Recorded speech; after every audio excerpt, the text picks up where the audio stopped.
Chaque jour est une vie et chaque vie est une grâce de l'Éternel par cette reconnaissance des bienfaits à l'endroit du Créateur des cieux, de la terre et de l'humanité. Messieurs les membres de l'Assemblée générale, messieurs les membres du conseil d'administration, mesdames et messieurs les conseillers du président, chers partenaires, chers collaborateurs, amis journalistes, mesdemoiselles, mesdames et messieurs. C'est une tradition bien établie que ce moment où je dois m'adresser à tous. Je m'y plie d'autant plus volontiers que cette tradition est à l'espèce agréable et c'est donc de tout cœur que je vous présente avec plusieurs jours d'avance pour vous et tous ceux qui vous sont chers mes vœux les plus chaleureux de l'année 2020. J'espère qu'en 2020, nous saurons vous fournir, comme en 2019, cette occasion de commenter nos actions pour les critiquer parfois ou les saluer le plus souvent qu'il sera possible. Alors que 2019 s'achève, nous réfléchissons à nos réalisations collectives passées tout en évaluant ce que nous devons encore accomplir ensemble. Bien que nous restions moins connus, nos réalisations cette année, grâce à nos membres et partenaires dévoués, sont remarquables. Nous avons fait des changements importants à l'international pour être inclusifs, plus représentatifs et pour refléter la diversité de nos affiliés. Nous avons soutenu des initiatives des jeunes entrepreneurs. Nous avons également décidé de rapprocher l'OSECA de certaines organisations internationales. Nous avons également discuté avec nos partenaires des défis auxquels nous sommes et serons confrontés. Nous devons reconnaître que la mondialisation, les progrès de la technologie, les changements et le marché et les changements démographiques auront un impact considérable sur l'avenir de nos pays et sur la façon dont nous menons nos activités. Les gouvernements, les économistes et les décideurs élaborent tous des stratégies pour prévoir les changements et l'OSECA doit être à même de participer activement avec divers partenaires à l'élaboration des mesures visant à assurer la stabilité et la productivité. Nous devons construire en nous organisant mieux, savoir défendre en négociant avec les autres et avancer en influençant les politiques. Les récits et expériences inspirants de nos divers réseaux sur le terrain, de nos partenaires et de nos collaborateurs seront mis en exergue dans notre rapport annuel de 2019.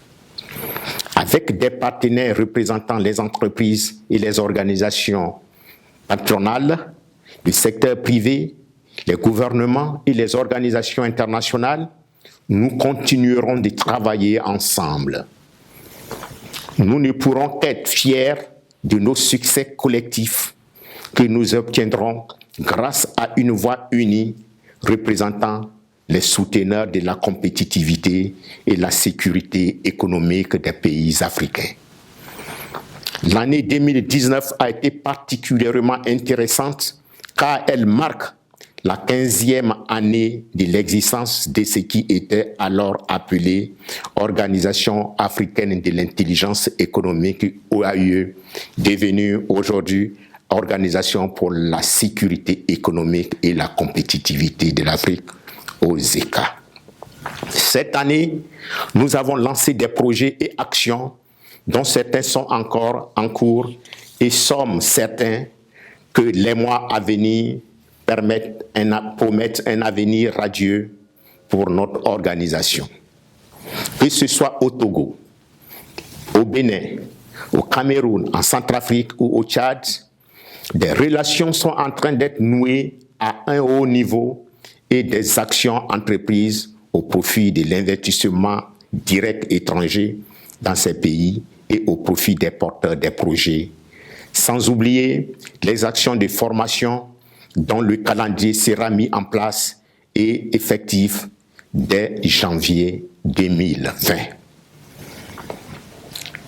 C'est une étape importante pour nous, car cela montre que les entreprises, les gouvernements ou d'autres partenaires commencent à considérer les programmes de notre organisation comme un investissement nécessaire et non comme un coût inutile. Pour réussir, il nous faut de la volonté, de la constance, du débat, mais il nous faut aussi nous défaire de quelques mauvaises habitudes dont la gestion quotidienne de l'OSECA est encore parfois prisonnière. À mes yeux, en tant que président, la principale de ces mauvaises habitudes est de considérer les choses à court terme, de décider pour parer au plus pressé, au lieu de s'inscrire dans la durée et la continuité.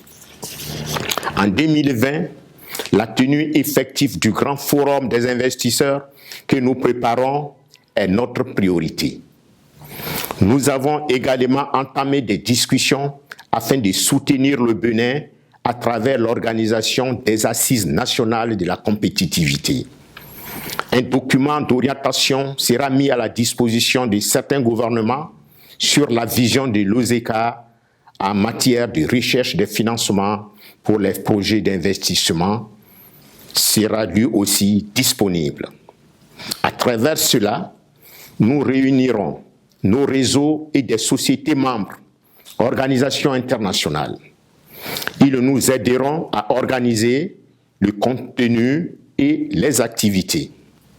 Sur le plan interne, une assemblée générale extraordinaire est prévue au cours du premier trimestre, assemblée qui devra voir la mise en place de nouvelles orientations sur le travail du secrétariat exécutif et le renouvellement des organes décisionnels de l'OSECA. S'il reste encore beaucoup à faire, j'ai à tout cas le sentiment que nous sommes sur le chemin et que nous réussirons. Notre organisation est en mouvement et nous ne comptons pas manquer le pari du développement. Je vous remercie encore pour votre soutien et souhaite une fois encore une bonne fin d'année 2019 et un début d'année 2020. Que Dieu, source de bénédiction, vous garde, vous protège et vous bénisse. Merci, je vous aime.